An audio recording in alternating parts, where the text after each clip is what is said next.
24 घंटे पहले तक जिस संसद में संविधान पर चर्चा के दौरान हो हल्ला था, हंगामा था, विवाद था, बवंडर था, उसी संसद में 24 घंटे बाद माहौल बदला हुआ नजर आने लगा जब प्रधानमंत्री नरेंद्र मोदी संविधान पर चर्चा के लिए बोलने को खड़े हुए। एक दलित मां का बेटा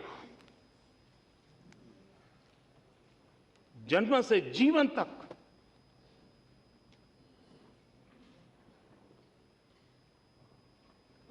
सिर्फ यातनाएं झेली, अपमानित होता रहा, उपेक्षित होता रहा, डगर डगर उनको सहना पड़ा। उसी व्यक्ति के हाथ में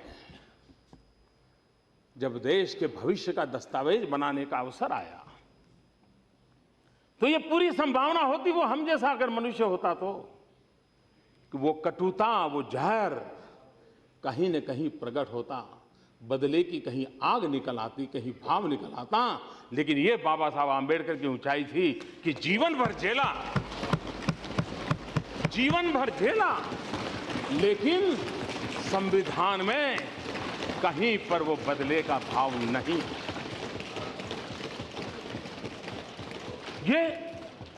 ये उस महानता, उस व्यक्तित्व की ऊंचाई है जिसके कारण ये संभव होता है।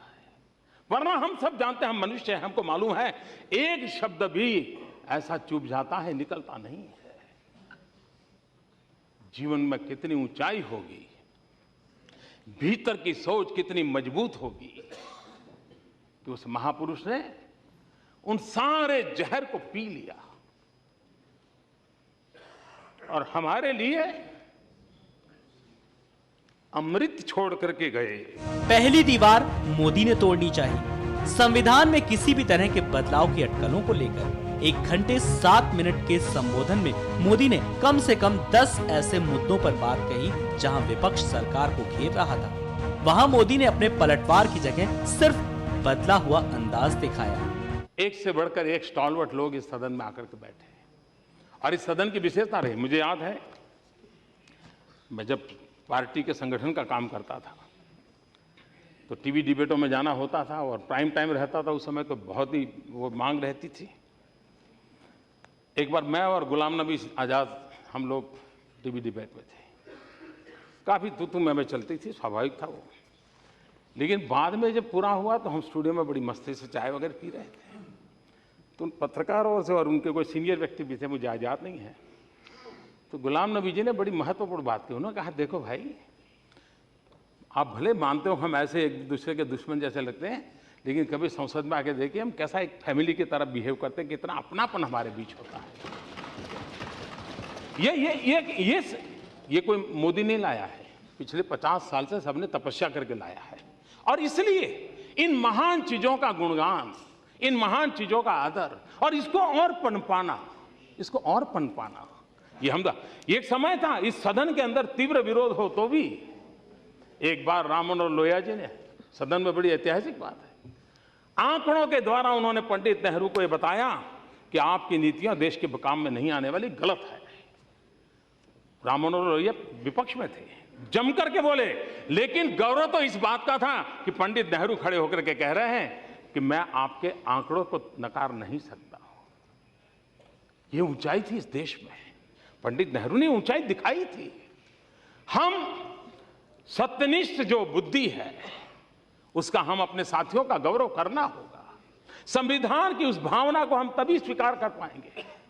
और इसलिए ये जो हमारी बौद्धिक सत्यनिष्ठा है, हमारे सभी सदस्यों को ईश्वर ने कुछ न कुछ दिया है, उसका आदर सत्कार करने का भाव, ये हमारी सहज प्रकृति बनी चाहिए।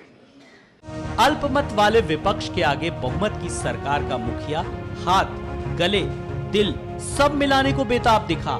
सबकी निगाह थी कि आखिर देश के माहौल, असहिष्णुता पर बहस के बवंडर में प्रधानमंत्री क्या बोलते हैं। मोदी बोले, खूब बोले, लेकिन देश के माहौल पर संघ और संघ परिवार के फायर ब्रांड चेहरों को मोदी ने आइडिया ऑफ इंडिया का आईना दिखाया।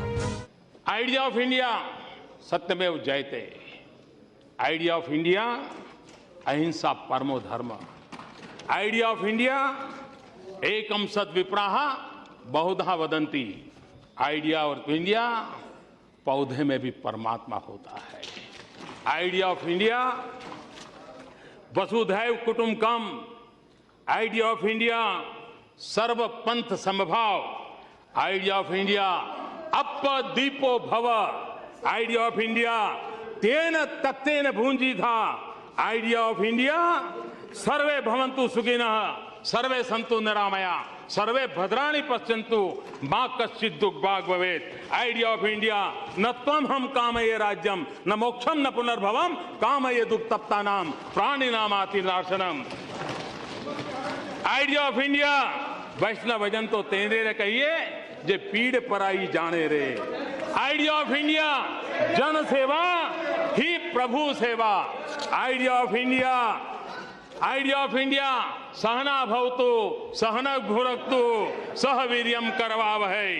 आइडिया ऑफ इंडिया नर करनी करे तो नारायण हो जाए।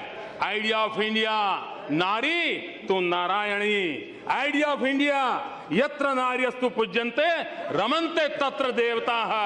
आइडिया ऑफ इंडिया आनो भद्रा कृत्वा यन्तु विश्वतः।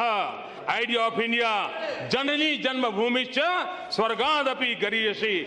48 घंटे में संविधान और संविधान दिवस से जुड़ी चर्चा में जितने सवाल जितने विवाद खड़े हुए, मोदी हर सवाल हर विवाद पर बोले, खुलकर बोले, लेकिन बदले हुए अंदाज में बोले। हम भी एक परफेक्ट कानून नहीं बना पा रहे, ये हकीकत है। उसमें हमारी कमियां रहती हैं और दूसरे सत्र में आना पड़ता है और कहना पड़ता है एक शब्द गलती हो गई थी, ठीक करना पड़ेगा। संविधान निर्माताओं ने क्या क्या तपस्या की होगी, वो कौन सी उनकी मन की अवस्था होगी कि जो चीजें निकल के आई वो आज भी हमारे लिए मार्गदर्शक है।